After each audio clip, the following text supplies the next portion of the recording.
Hey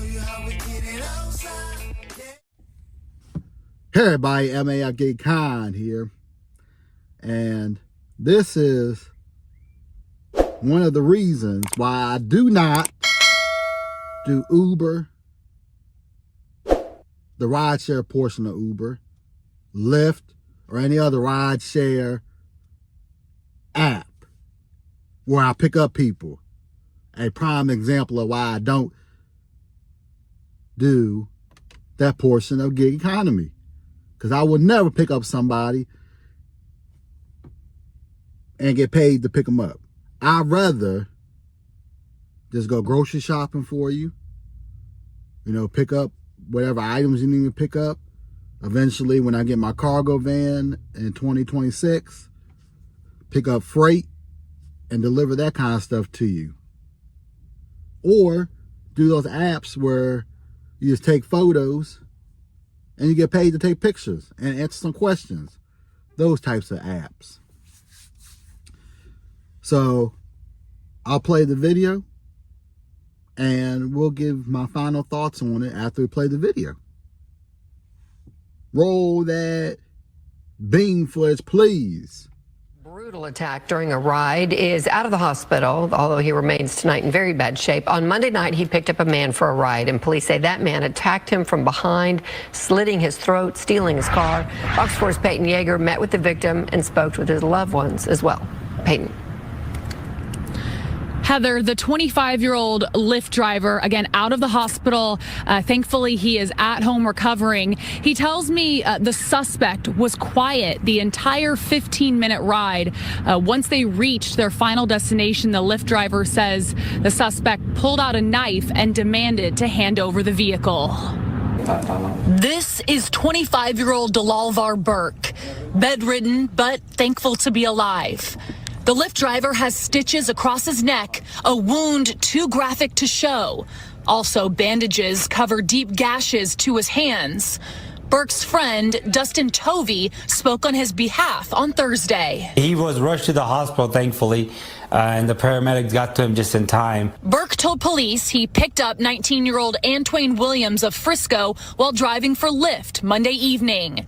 Once they reached the drop-off location, Legends at Legacy Apartment off Legacy Drive, Burke says he was attacked from behind with multiple weapons.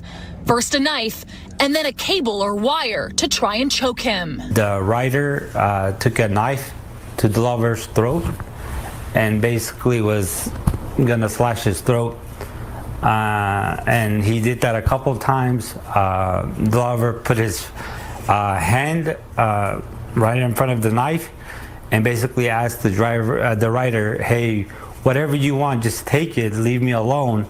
And at that point, he actually had a wire that he was gonna put around his neck, and that's where Delalvar kind of reached out to that as well. And he got a lot of injuries from his fingers and also throughout his neck because he got stabbed a couple times. Frisco police say Williams took Burke's Toyota Camry and left him in the apartment parking lot.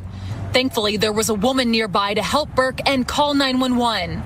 Hours later, a patrol officer spotted the stolen Camry near Highway 423 in Rock Hill. Police tried to pull the vehicle over, but the driver sped away. Police say Williams eventually crashed out and tried to run, but was arrested. Meanwhile, Burke moved from Turkey to North Texas last year and sends money to his parents back home. Now leaning on his friends and cousins as he recovers. He's somebody that works really hard, and it's really sad to see what happened to him. I don't think nobody should deserve that, especially Delalvar, because he works so hard.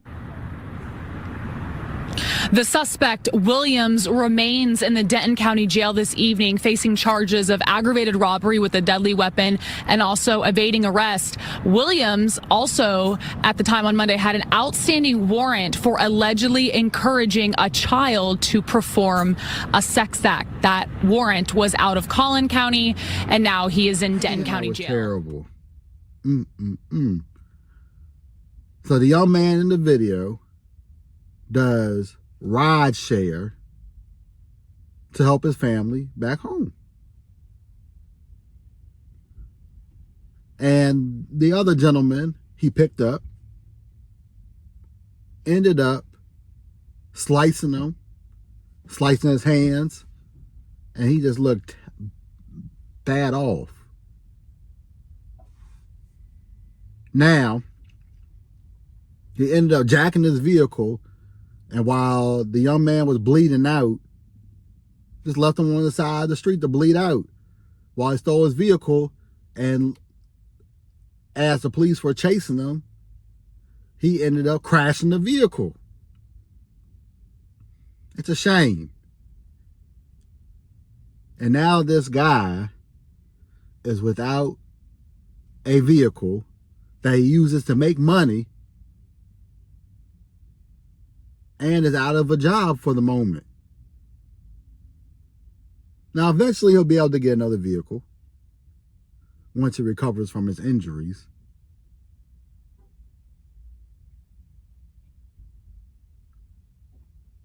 But it's going to take some time.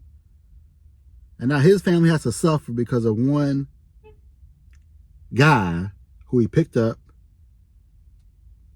who wanted to slash him and steal his car. And this is the prime example of why, or one of the examples of why I would never, ever do rideshare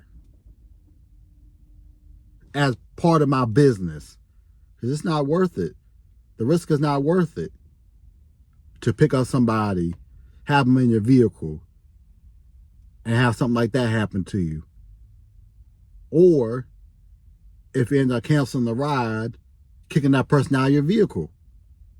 It's just not worth the hassle. It's not worth the hassle for me to even indulge in that. It's just not. I know there's good money in doing rideshare, but it's just not for me. I do not want to take that risk. I just won't. You won't catch me doing that. Now, the video y'all just watched that I reacted to is from the Dynamic Reason channel. I'll leave the link in the description down below so you can check out his reaction to the video. And if you like his content, give him a subscribe. But like I said, I will not be doing rideshare. It's just not worth it. It's not worth it to me to get in a predicament like that. Now, it's not to say that something couldn't happen when I do a delivery, but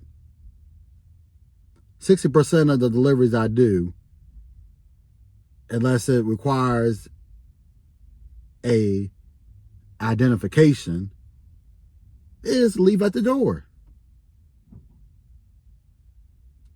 So I don't have to interact with the customer 60% of the time on most apps that I do.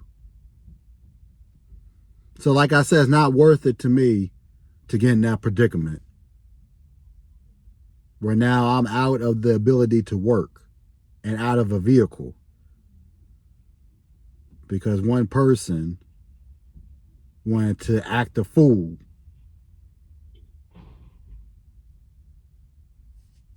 So, man, this is MAF GigEcon here, and I'll see you on next video or live stream because I'm gone like Mr. Vontae Davis.